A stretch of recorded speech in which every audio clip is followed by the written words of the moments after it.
Une équipe, 650 personnes. Leur objectif, produire tous les jours des médicaments pour l'Algérie et 7 autres pays africains. Leur nom, le laboratoire pharmaceutique Mérinal. Plus d'informations sur www.mérinal.com. Pour Mérinal, votre confiance n'a pas de prix.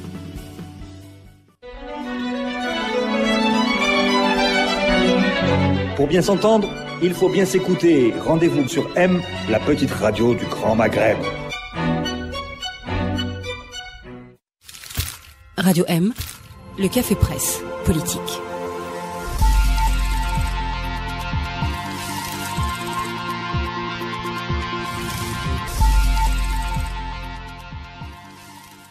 Bonsoir à tous, bienvenue au CPP, nous sommes en direct sur Radio M, il est 18h, bonsoir à tous nos invités, bonsoir Abed Sherf. Bonsoir.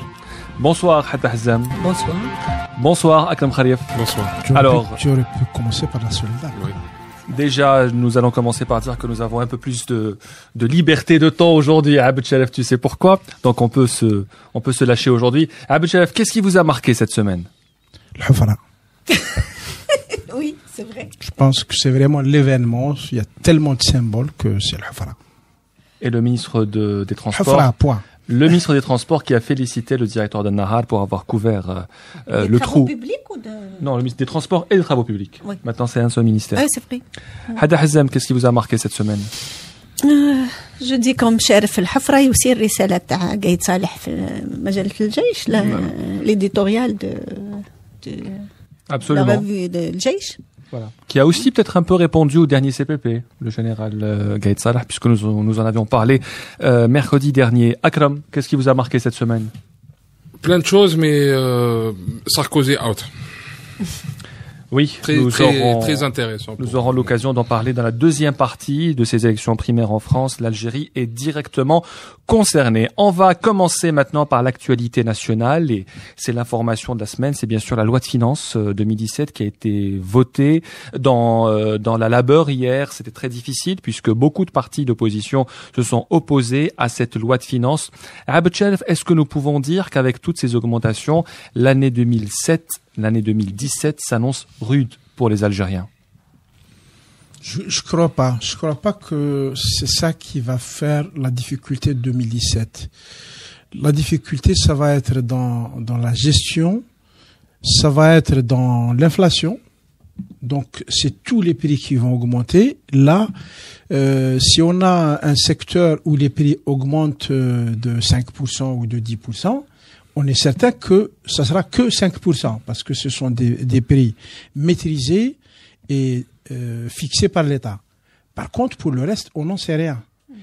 Et si les choses se passent dans la logique qui est en train de se dessiner, le déficit budgétaire sera tel que la planche à billets fonctionnera à fond. Et donc, la gestion de cette crise se fera forcément par l'inflation.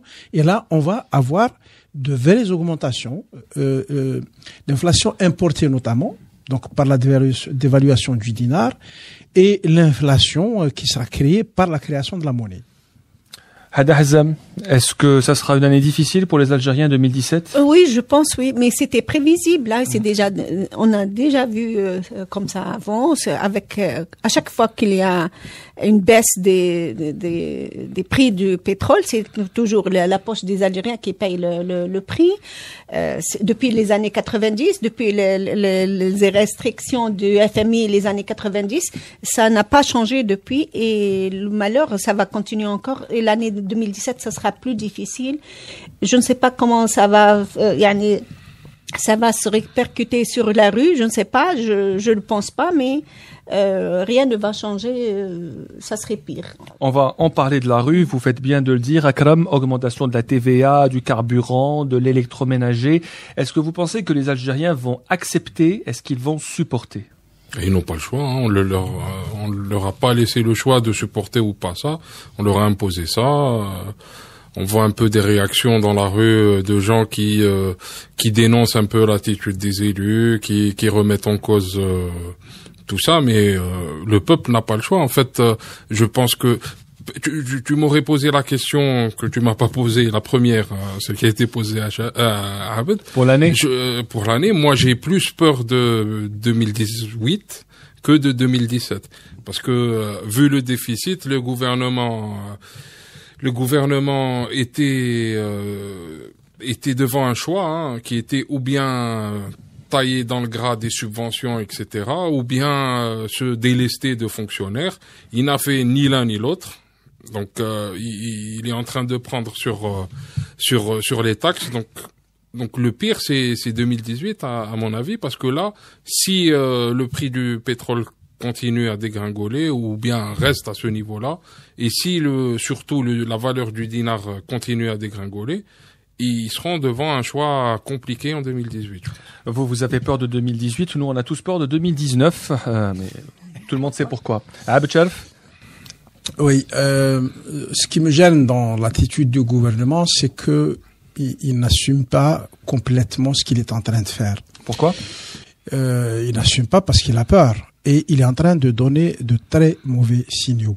Il y a un point dont je parlais tout à l'heure, mais là, sur l'année 2017, il est très probable que le dinar va baisser d'à peu près 20%. Donc, on devrait terminer l'année 2017 avec un dinar avec un euro autour de 145 euros jusqu'à 150, si les choses se compliquent.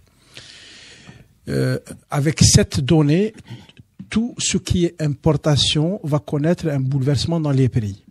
Donc, il y a un petit bémol, c'est que sur ce qu'achètent les Algériens en dehors des prix, en dehors des produits de consommation courante, disons sur les équipements, les Algériens ont fait le rattrapage durant les dernières années. Donc, les importations peuvent ne pas être aussi importantes. Par contre, c'est tout l'effet induit, notamment sur les entreprises. L'emploi, les entreprises, si les prix augmentent, les prix à l'importation augmentent, les entreprises vont avoir des difficultés. Donc, elles vont recruter moins, elles vont peut-être licencier, elles vont produire moins. Donc, toute cette mécanique économique va se déclencher. Et ça, c'est quelque chose dont on ne voit pas l'effet tout de suite. Ça met du temps. Donc, on risque de passer un premier trimestre qui est relativement confortable, mais vers la fin 2017, ça sera extrêmement difficile. Alors, et cela nous amène à poser la question que tout le monde se pose, c'est qu'en est-il du franc social? Est-ce que ça peut bouger? Est-ce que ça peut chauffer? On ne l'espère pas, évidemment, mais est-ce que pendant des années, on a dit que le pouvoir en Algérie a acheté la paix sociale parce que nous avions beaucoup d'argent, surtout après les printemps arabes 2011. Aujourd'hui, la situation financière et économique n'est pas la même. Est-ce que ça peut changer? Est-ce que ça peut exploser? Hadda Hazam. Je ne sais pas, mais حسب ما نعرف ان le dimanche prochain مع طرح بعض القضايا الاخرى امام البرلمان à part la loi de finances, il va y avoir un rassemblement تاع مجموعه من النقابات, je pense 12 نقابه راح تكون l'intersyndical, absolument. L'intersyndical devant le parlement pour dénoncer ça. Je ne sais pas, je crois que le front social ça serait difficile, c'est vrai, mais je pense que الشراء السلم المدني خلاه حتى المواطن ما عندوش ثقة لا في النقابة ولا في البرلمان ولا في الحكومة. Je pense que c'est ça qui encourage le gouvernement à aller de l'avant dans sa politique et se fiche éperdument de ce que pense le peuple ou la réaction du peuple. C'est pour ça qu'il continue dans sa logique. Voilà. Et est-ce que selon vous, le gouvernement peut aujourd'hui acheter la paix sociale comme Non, vous l'avez dit? Je pense pas qu'il a les moyens de le faire, mais le Front social ou plutôt النقابات وكل ممثلين تاع الشعب تخلاو على دورهم, ou c'est pas facile de revenir dans un front revendicatif qui puisse يعني réaliser quelque chose. Akram? Abed, oui, le Front social? Oui, je voulais un mot sur l'intersyndical. En fait, si l'intersyndical se réunit et organise un mouvement de protestation, ça serait une bonne chose pour le gouvernement. Ça lui permettrait d'avoir un partenaire avec qui discuter, un partenaire qui pense, à tort ou à raison, c'est une autre histoire, un partenaire qui pense qu'il est capable d'exprimer cette revendication et donc un partenaire avec qui on discute. Ce qui serait plus compliqué, c'est qu'il n'y ait pas de protestation sociale, c'est qu'il n'y ait pas de fronde sociale, c'est que les choses restent dans l'apaisement jusqu'à ce qu'il y ait une explosion un peu désordonnée et non contrôlée. C'est ça qui pose les problèmes. Par contre, le gouvernement aurait tout intérêt à encourager, à aider ces syndicats pour avoir de vrais interlocuteurs et donc négocier, savoir jusqu'où il peut aller. Il y a selon vous des explosions ordonnées et contrôlées, Abd? Oui, non, on peut toujours, on peut parler de ça indéfiniment. Mais si tu veux, dans une situation sociale qui est délicate, le plus grave, c'est de ne pas avoir d'interlocuteur représentatif. Ce que fera le gouvernement s'il y a un vent de fronde? Qu'est-ce qu'il va faire? Il va s'adresser à l'UJTR. Il va voir si ça calme les choses ou pas. Bon, l'UJTR étant ce qu'elle est... Est-ce qu'elle est en mesure de contrôler aussi? Ça me semble assez improbable. Donc, il sera obligé de discuter avec les autres syndicats. Et là, il a une meilleure possibilité de manœuvrer et en même temps, il a une meilleure possibilité de tâter le vrai pouls de la société. Il aura une meilleure connaissance de ce qui se passe dans la société. Ça ne serait pas une bonne chose pour le gouvernement. Akram, la fronde sociale, est-ce qu'elle est possible aujourd'hui? Tous les ingrédients existent déjà. L'Algérie n'est pas... La société algérienne est en total décalage avec le régime. Donc, s'il n'y avait pas eu cet achat de l'apaisement toutes ces années, ça aurait explosé ou bien ça aurait dégénéré depuis bien longtemps. Mais aujourd'hui, ce qu'on voit, c'est que le pouvoir, le gouvernement, on va dire de manière plus apaisée, le gouvernement a les moyens aussi de gérer par la force les mouvements sociaux. Ils s'y sont préparés depuis très longtemps. On le voit depuis la venue du président Bouteflika. Les effectifs de la police ont explosé, de la gendarmerie ont explosé. Ils se sont formés à la gestion démocratique des foules, etc. Donc ils peuvent faire face à un mouvement social. Moi, la question que je pose, c'est est-ce qu'ils vont pouvoir payer 150 000 policiers indéfiniment? On se rappelle de l'augmentation des salaires des policiers juste après la chute de Moubarak et de Ben Ali. Donc pour vous, le gouvernement est aujourd'hui prêt à faire face? Oui, mais c'est ça qui pose réellement problème. Le problème est là, c'est que dans cette situation délicate, on va dire, on va utiliser des mots un peu apaisés. Dans cette situation délicate qui se profile, et ça n'est pas là, on peut. Absolument. Donc, la confrontation est en train, l'issue de cette crise est en train de se jouer sur le rapport de force. Ce qui est stupide. En fait, la question qui devrait se poser, qui devrait être réellement négociée entre gouvernement et syndicats, c'est que peut faire le gouvernement aujourd'hui comme réforme? Comment avoir l'adhésion des syndicats à cette réforme? Et comment organiser les choses de manière pacifique pour essayer justement, précisément, d'éviter une explosion. Or là, on est en train, tout le monde se prépare à l'affrontement. On n'est pas dans un esprit de réforme, de changer les choses. On est dans une logique d'un pouvoir qui veut se maintenir et d'une rue qui va essayer d'avoir le maximum. Et c'est pas la solution du tout. Et qui va gagner à la fin, selon vous, Abd Cherf? Voilà, c'est exactement la question à laquelle je voulais pas répondre. Alors, l'autre grand titre de l'actualité de cette semaine, c'est évidemment, je ne sais pas si on peut parler de grand ménage, en tous les cas, ça a attiré l'attention de tous les spécialistes, c'est les changements qui ont touché hier un secteur qualifié de très instable en Algérie. C'est peut-être un des secteurs les plus instables, où on change souvent de responsable, c'est celui des TIC, des technologies de l'information et de la communication, et la ministre Daïman Ferraoun hier a fait le grand ménage. Elle a changé le PDG d'Algérie Télécom, le DG de Mobilis et la PDG de ATS Algérie Télécom Mobilis. Quelle lecture pouvons-nous faire? Donc, elle n'a laissé que Raourawa finalement. Oui, ça n'a rien à voir un peu, mais Raourawa est inamovible. Quelle lecture on peut faire de tous ces changements, Akram Kharif? Bon, déjà, la première question que je me suis posée déjà depuis plus de 10 ans, c'est quel est l'intérêt de faire cohabiter au sein du même ministère 3 métiers qui sont totalement différents, qui sont la poste, l'informatique, les TIC, et les télécommunications. il n'y a aucun intérêt à le faire. Deuxième chose, il existe depuis maintenant une quinzaine d'années un organisme indépendant nommé par le Premier ministre, qui est l'ARPT, qui est censé réguler de manière équitable le monde des télécoms. Donc ces deux choses-là font que le ministère des TIC n'a pas lieu d'exister. Adi wahda.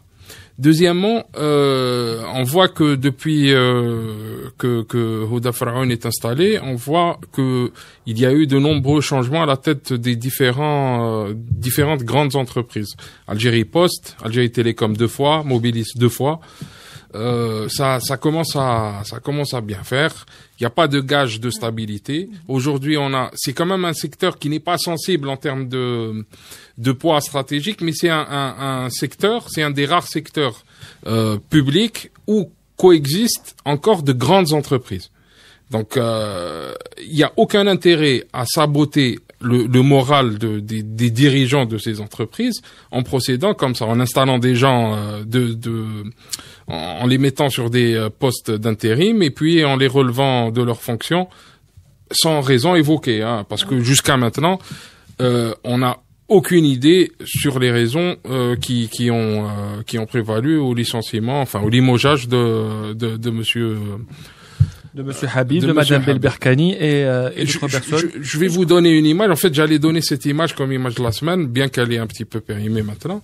C'est une image que j'ai vue de mes propres yeux, une chose que j'ai vécue il y a 3 semaines à Oran, à l'unité de recherche sur les satellites, qui dépend du Premier ministre et non du MPTIC, et où cette ministre, qui est censée être jeune, docteur d'État en physique. Elle est jeune et elle est docteur d'État. C'est relatif. Oui, elle est jeune. Par rapport au gouvernement, elle est jeune, effectivement. Oui, elle a 38 ans. Elle a 38 ans, ce qui, dans d'autres pays, n'est pas jeune. C'est pour ça que je dis que c'est relatif. Et qui, donc, à Oran, cette personne est entrée, donc qui est docteur en physique, diplômé d'une grande université à l'étranger, qui est entré dans une salle blanche sans calotte, sans charlotte sur la tête. Et donc, qui a quand même bousillé l'atmosphère qui est purifiée de cette salle blanche pour ne pas défaire sa coupe de cheveux et son brushing. Donc ça, c'est exactement l'image que donne ce secteur. Alors que la charlotte est obligatoire, on le sait, dans ce genre de visite. Bien sûr. Oui, Hada. Je ne sais pas, Anna, c'est sa façon de travailler, de gérer son secteur depuis son avènement à la tête de ce secteur. Elle a toujours fait la chasse à la sorcière depuis sa visite au centre de tri de la Grande Poste. Elle a commencé comme ça. Je sais pas sur quelle base, parce que a fait Algérie Télécom. Ça fait pas un an le PDG qui est à la tête intérimaire, lui, toujours.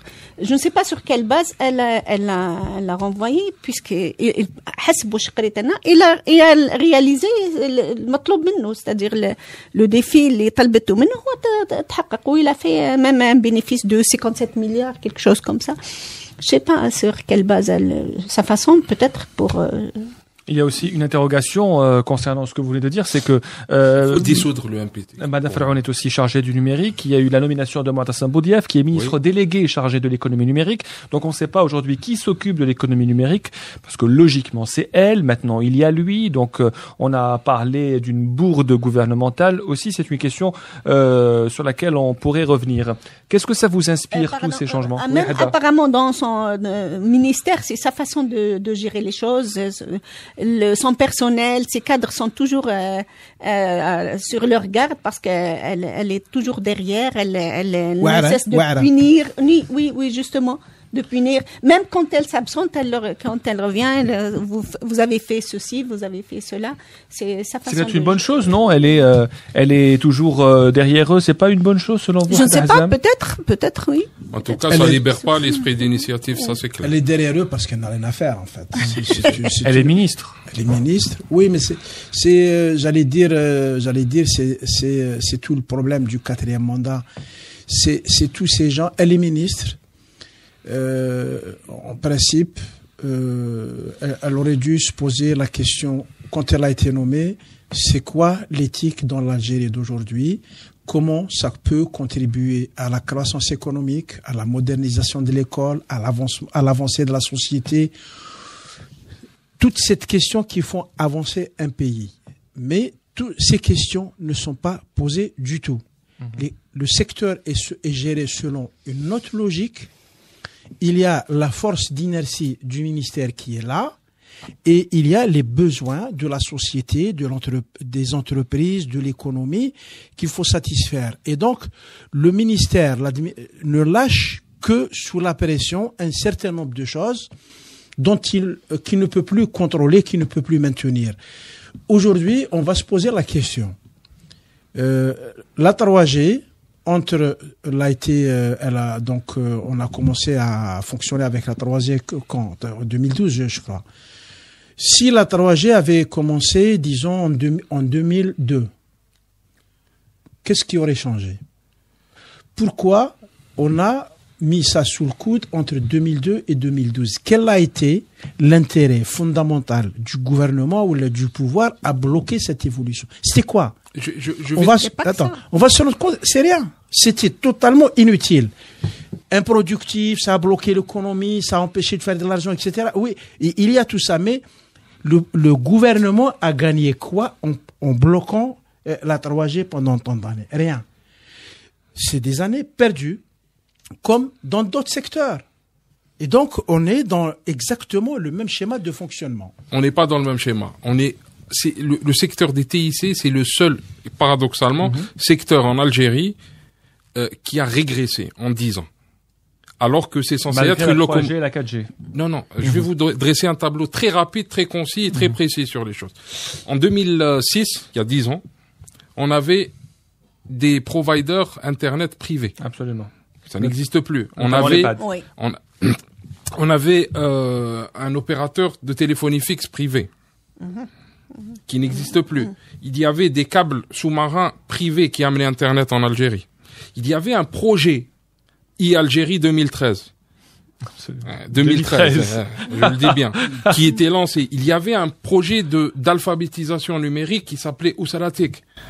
C'est vrai. Qui était censé faire rentrer Internet et le PC chez tout le monde.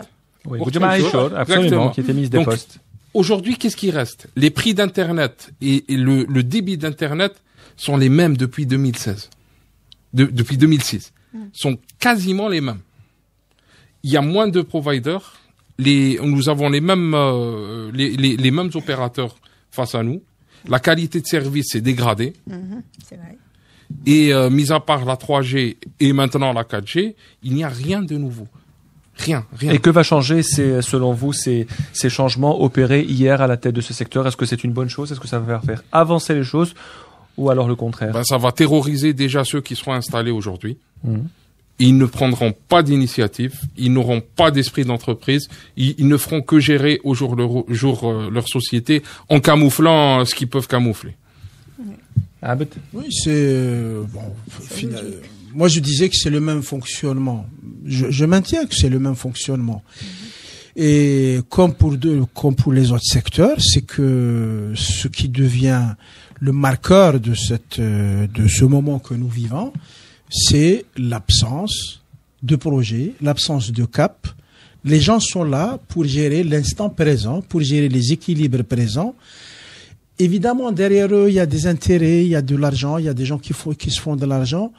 Mais un pays libéré de toutes ces lourdeurs, c'est un pays qui gagnerait beaucoup plus et dans lequel tous les partenaires peuvent gagner. Là, on se retrouve dans une situation que certains chercheurs ont bien théorisé, c'est que Akram pense que le ministère doit être dissous.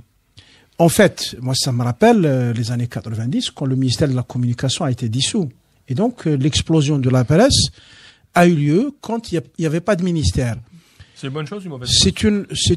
Ça dépend. Dans l'absolu, je dis pas dans l'absolu.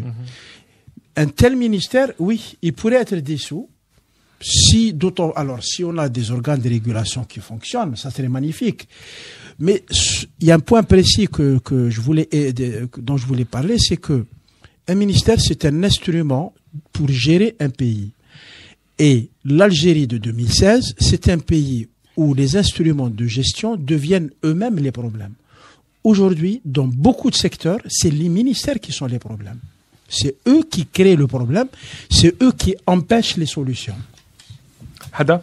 Oui, c'est la même chose pour... Il n'y a pas que ça, mais... مش غير في وزارة الإعلام برك تاني في الثقافة في المجاهدين عدة يعني وزارات يعني حاليا هي تشكل عبء على الدولة خاصة مثلا في وزارة المجاهدين يعني بيجي كبير وهي ما عندها حتى دور.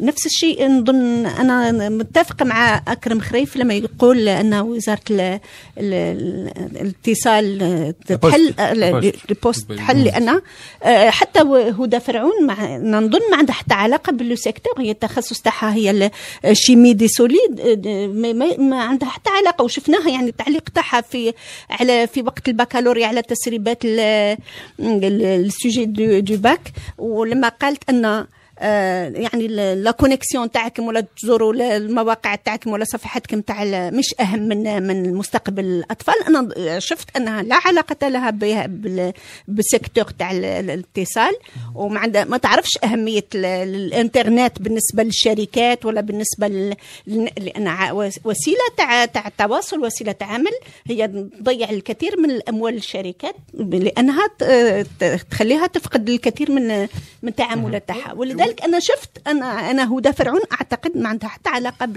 بالسيكتور اللي راهي على راسه. Et on a remarqué que à cette période du bac, la ministre de la Poste et aussi la ministre de l'Éducation ont été beaucoup critiquées pour avoir coupé l'Algérie du monde. Oui.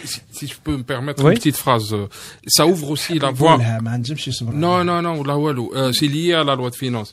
Moi, j'ai aussi l'impression que derrière tout ça, derrière toute cette léthargie du secteur des TIC, il y a aussi une volonté de faire un démembrement de ce secteur bientôt.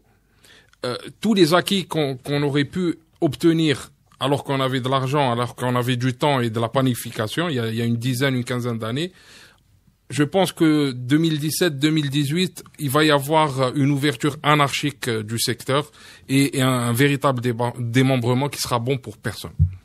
Merci, c'était le mot de la fin de cette première partie. Le CPP revient dans un tout petit moment. Une équipe, 650 personnes. Leur objectif, produire tous les jours des médicaments pour l'Algérie et 7 autres pays africains. Leur nom, le laboratoire pharmaceutique Mérinal. Plus d'informations sur www.mérinal.com. Pour Mérinal, votre confiance n'a pas de prix.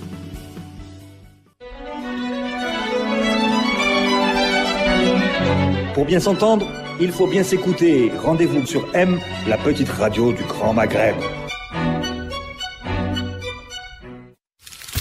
Radio M, le café presse politique.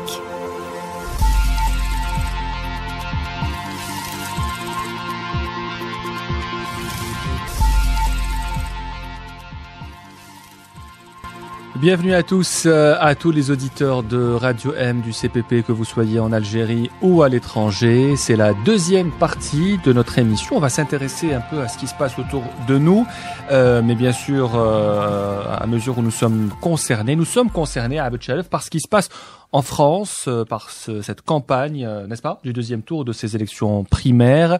Il y a eu beaucoup de surprises. Le candidat favori, François Fillon, a prononcé hier un discours anti-musulman, clairement, mais aussi anti-américain. Est-ce que c'est surprenant pour vous, Abed Chalef? Alors, je ne réponds pas à la première provocation, je ne réponds qu'à la deuxième. Sur le contenu du discours de Fillon, alors j'ai écrit il y a quelques jours un papier pour dire que le discours de Fillon est plus dur que celui de Sarkozy, mais mieux enrobé. Voilà. Il faut pas se faire d'illusions. Fillon, c'est un homme politique de droite, c'est la droite dure, traditionnelle, conservatrice, qui a un peu lâché du lest sur certaines questions sociales parce qu'il n'est plus possible de faire autrement. Mais sur le plan économique, sur le rapport à l'islam, c'est quelqu'un qui appartient à une ligne particulièrement dure. Et alors là, je vais dire quelque chose qui va encore, qui va me mettre en conflit avec beaucoup de gens. Je ne suis pas très, disons que je me demande si on gagne au change avec la victoire de Sarkozy contre Fillon. Sarkozy, c'est quelqu'un dont la ligne était connue, qu'il a pratiqué pendant 5 ans, mais c'est quelqu'un qui parle beaucoup plus qu'il n'agit. C'est quelqu'un qui est dans un discours conforme à la nécessité de satisfaire les sondages, mais sur un plan concret, je trouve qu'il n'a pas été trop loin, peut-être à l'exception de la Libye, mais bon, c'est un autre environnement. Vous pourriez un peu essayer de répondre aussi à ma question. Abed, est-ce que vous considérez qu'aujourd'hui François Fillon est dans une posture de candidat anti-musulman? Il a dit hier que les musulmans devaient respecter leurs devoirs avant leurs droits. Et il a dit que contrairement aux musulmans, la communauté chrétienne et juive de France ne remettait pas en cause des valeurs de la République française. Donc il est clair aujourd'hui qu'il n'y a que les musulmans qui remettent, selon François Fillon, en cause les principes de la France. Si on prend le détail, quand il dit que les gens doivent respecter les règles de la République, on ne peut pas être contre. Mais en fait, ce qu'il est en train de faire, c'est de porter la thématique du débat politique sur l'aspect identitaire, ce qui a été reproché à Sarkozy pendant des années. Le fait de porter, de créer, ou le fait de mettre cette question au cœur du débat politique, c'est ça qui pose problème. La différence, c'est que Fillon le fait avec des mots qui sont très convenus, qui sont acceptés par la société française et notamment par toute une frange de la France conservatrice, rurale, traditionnelle, catholique, etc. Et Fillon sent le coup, il sent très bien que ça se jouera sur ce thème-là. Enfin, il a tout intérêt à déplacer le débat politique sur ce thème, il est en train de réussir à le faire. Donc pour vous, Fillon est moins dangereux que Sarkozy, en quelque sorte. Il est plus dangereux que Sarkozy. Plus dangereux que Sarkozy, parce qu'il dit mieux les choses que Sarkozy. Il utilise des mots qui sont plus jolis, qui sont meilleurs. Je pense que moi, j'ai pas entendu son discours. Je n'ai pas lu beaucoup de choses sur ce discours. Mais est-ce qu'il fait la différence entre islamistes et musulmans? La première chose. Et puis, c'est le discours qui rapporte ça sur le plan, يعني candidature. هذا هو الخطاب تاع واحد مترشح لأنه comme a fait Sarkozy avant, en 2006, quand il était ministre de l'Intérieur, la chasse aux sorcières fait الأحياء الشعبية وين كاين المهاجرين. Quand tu te demandes s'il fait la différence entre l'islam et les islamistes, il a écrit un livre sur la question. Moi, j'ai pas lu ça. Donc c'est quelqu'un. J'ai pas lu. Non, je voulais juste dire. Tu parles de Fillon. Oui. François Fillon a écrit un livre sur la question en été. Oui. Quelqu'un qui écrit un livre sur une question, c'est quelqu'un qui est allé loin dans la volonté de comprendre, de la compréhension de la chose. Oui. Je pense que c'est le discours d'un candidat. Après, si jamais il arrive à la présidence, je pense qu'il va faire comme il a fait Trump. Il va changer de discours. Maintenant, Trump, il revient sur pas mal de questions اللي كان يعني ركز عليهم الخطاب تاعو في الترشيحات. Je pense que les musulmans aussi sont pour quelque chose. Il fallait لازم هما تاني يعرفوا واش يحتاجوا parce que ce qu'ils n'acceptent pas chez eux. Ils le revendiquent في الغرب ولا في بلاد المهجر. Je pense que les musulmans لازم aussi يعاودوا يرجعوا الخطاب تاعهم que soit sur le plan religieux ou là sur le plan يعني نقول حضاري أكثر. Akram, qu'est-ce que ça vous inspire cette élection primaire en France et le rapport avec nous principalement? Bon, sincèrement, j'ai pas trop suivi parce que ça ne m'a pas intéressé outre mesure, mais je partage quand même l'avis de tout le monde ici, qui est que c'est important aussi pour l'Algérie, c'est important pour nous. En fait, on voit que Fillon, c'est vrai qu'il a fait un travail sur lui-même. Il est parti très loin à la recherche de ses concepts et tout. Mais on voit aussi qu'il navigue sur des tendances qui sont mondiales aujourd'hui, qui sont plus que. Je ne pense pas que ce soit à la mode. Je pense que ces tendances sont une conséquence de plein de choses. Des guerres au Moyen-Orient, de trop d'années de Pax Americana, de plein de choses. Il y a un équilibre du monde qu'il faudrait retrouver, et beaucoup pensent que c'est dans un retour aux valeurs, un retour j'allais dire, c'est une évolution qui est un peu simpliste en fait. Mais elle est là, il faut faire avec. Il y a, dans les pays occidentaux, des courants politiques représentés par Trump et par François Fillon qui se disent on a vécu la guerre froide avec deux grands pôles pendant un demi-siècle. Et puis aujourd'hui en Europe, on est en train de faire la guerre ou la guerre par Crimée, par Ukraine interposée à la Russie. Mais en fait, nous sommes les mêmes. Oui. Nous constituons un même monde. C'est le monde du Nord, c'est le monde chrétien. Est-ce que nous ne sommes pas la même entité face aux gens du Sud? C'est un courant qui est assez fort, qui se développe et qui, pour une catégorie très importante de gens, ça coule de source. Pour eux, c'est évident. Qu'est-ce qui va différencier un Russe, un Moscovite orthodoxe d'un Français catholique finalement? Presque rien. Rien. Donc nous appartenons au même monde et les autres c'est un autre monde. Le côté spectaculaire, médiatique, horrible aussi, il faut le dire, de ce qui se passe dans le monde musulman renforce cette tendance. Ce monde-là, finalement, c'est pas le nôtre. Le nôtre, c'est la Russie, c'est l'Ukraine, les États-Unis. Nous constituons un même monde. Il n'y a aucune raison qu'on se fasse la guerre.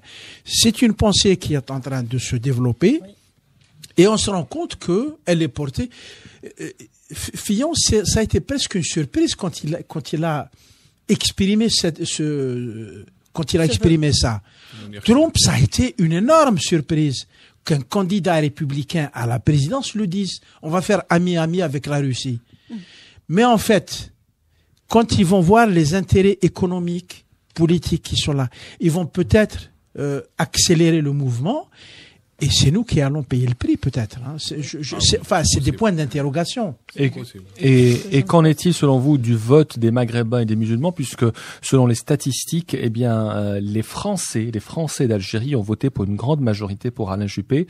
Certainement que c'est même tendance pour les Algériens de France. Pourquoi n'y a-t-il pas aujourd'hui, selon vous, un vote algérien, un vote maghrébin, un vote musulman? Alors, Hadda déplorait tout à l'heure que les musulmans en France ne mettent pas à jour leur pensée vis-à-vis de la République. Les musulmans, ça n'existe pas en France. Les musulmans, ce sont des gens émiettés entre des courants qui sont très nombreux, entre des pressions externes qui sont très différentes. Il y a ceux qui sont dans la logique politique de leur pays.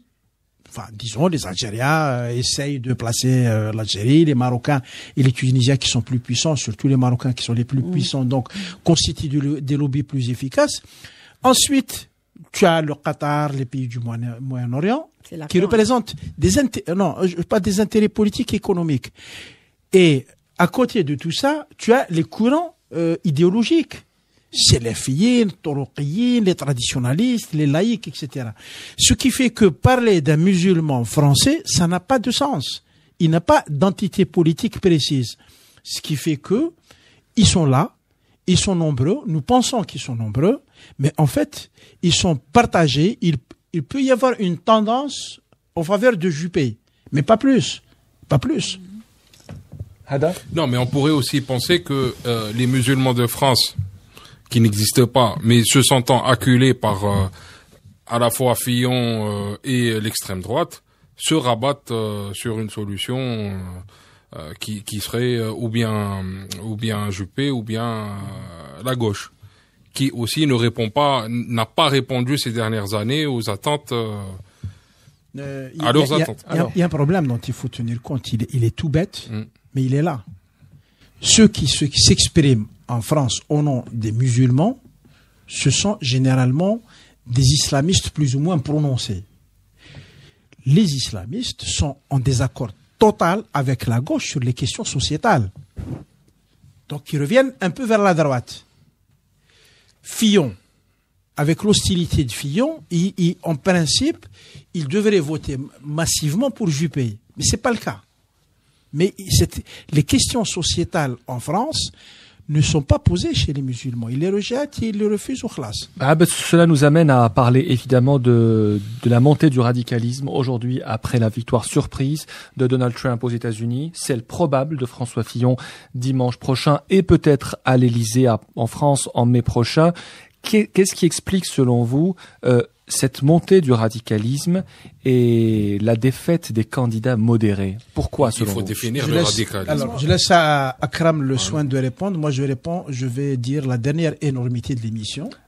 La dernière? Ouais, je te promets que ce sera la dernière. D'accord. La victoire de Fillon n'est pas acquise. Oui, ça c'est clair. Ça c'est clair. Contrairement à ce que prédisent, en plus. Elle n'est pas acquise aussi dimanche prochain. Non, je parle de dimanche prochain. Ah, dimanche prochain. Je parle de dimanche prochain. Oui. Elle n'est pas acquise. Il y a des choses qui se sont jouées dans ce premier tour de la primaire, incroyable. Et donc une conjonction tous les astres se sont alignés et donc ça a donné ce résultat. Je pense qu'il peut y avoir une grosse surprise la semaine prochaine pour la primaire. Et donc, ça risque encore une fois de bouleverser toute la donne. Et c'est ce qu'a dit Alain Juppé, comme il y a eu la surprise de dimanche dernier. Créons la surprise de dimanche prochain. Le radicalisme est en train de gagner du terrain. Akram Khalif. Est-ce que comment définir le radicalisme? Exactement. Est-ce qu'on peut parler de droite qui gagne le terrain? Là, c'est clair. C'est clair que le discours de droite est en train de gagner un petit peu partout du terrain. Les discours populistes aussi, les nationalismes aussi. Mais le radicalisme existe aussi dans d'autres tendances. Hein. Donc, on est en train de voir qu'il y a un retour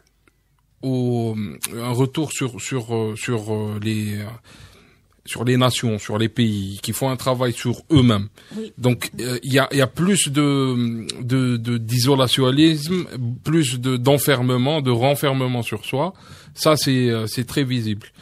Alors, il faut aussi parler d'un élément très important, c'est la relation que entretient François Fillon avec l'Algérie. Il n'a quasiment jamais parlé de l'Algérie dans ses discours, dans sa campagne électorale, contrairement à Nicolas Sarkozy et à Alain Juppé. François Fillon a effectué une visite officielle en Algérie en 2008 en tant que Premier ministre. C'était la première visite officielle d'un Premier ministre français en Algérie depuis 1986. À quoi peut s'attendre l'Algérie avec une présidence François Fillon, Abd Chalef, selon vous? Écoute, moi j'ai déniché une phrase de Fillon qui m'a un peu choqué. C'était, il disait que le colonialisme avait entre autres pour objet de partager la culture occidentale. C'est une phrase terrible. Donc là, on est dans les bienfaits de la colonisation et pour pouvoir dire une autre énormité. Fillon, il fallait qu'il y en ait une autre. Fillon est plus radical que Trump. Parce que Trump, c'est quelqu'un qui n'a pas une pensée cohérente. C'est quelqu'un qui est dans le populisme. Il a beaucoup utilisé l'effet d'annonce dans une campagne électorale. Fillon, c'est quelqu'un de posé, de froid, de calculé. Et donc, le mot qu'il prononce, il le prononce exactement là où il faut. Donc, ces déclarations, pour moi, ont plus de sens que celles de Donald Trump. Fillon et l'Algérie, qu'est-ce qu'on peut dire? Pas grand-chose. Hein. Moi, je pense pas que ça change quoi que ce soit par rapport à... Alain Juppé s'est rendu en Algérie et en Tunisie dans le cadre de sa campagne électorale, mais aucun autre candidat ne l'a fait. Et surtout pas François Fillon. Oui. Hada? Non, je ne sais pas. Fillon fait partie en France, il y a beaucoup de problèmes dans les relations avec l'Algérie. Un de ces problèmes, c'est un truc de génération. La génération politique qui est arrivée à maturation en France après la guerre d'Algérie, a vécu un peu dans le complexe de la guerre d'Algérie. C'est François Hollande, Fillon, etc. À l'exception peut-être notable de Juppé, qui a une relation plutôt décontractée sur l'Algérie. Mais c'est une vision héritée d'une autre pensée politique. Donc, ça le change par rapport aux autres. Mais Fillon sur l'Algérie, ça sera du Sarkozy. Point. Comme il a été son Premier ministre. Donc voilà, nous attendrons les résultats de ces élections primaires de ce dimanche qui désigneront le candidat de la droite française qui sera probablement, d'après les sondages, s'il ne se trompe pas encore au deuxième tour de l'élection présidentielle française en 2017. Merci à vous tous d'avoir été nos invités ce soir. Merci à Abed Sherf. Merci à Hadda Hazzam, merci à Akram Khaliev, merci à tous nos auditeurs où qu'ils se trouvent. On se retrouve mercredi prochain. N'oubliez pas aussi que tous les podcasts du CPP sont disponibles sur le site internet de Radio M. Excellent week-end à tous. Une équipe, 650 personnes. Leur objectif, produire tous les jours des médicaments pour l'Algérie et 7 autres pays africains. Leur nom, le laboratoire pharmaceutique Mérinal. Plus d'informations sur www.mérinal.com. Pour Mérinal, votre confiance n'a pas de prix.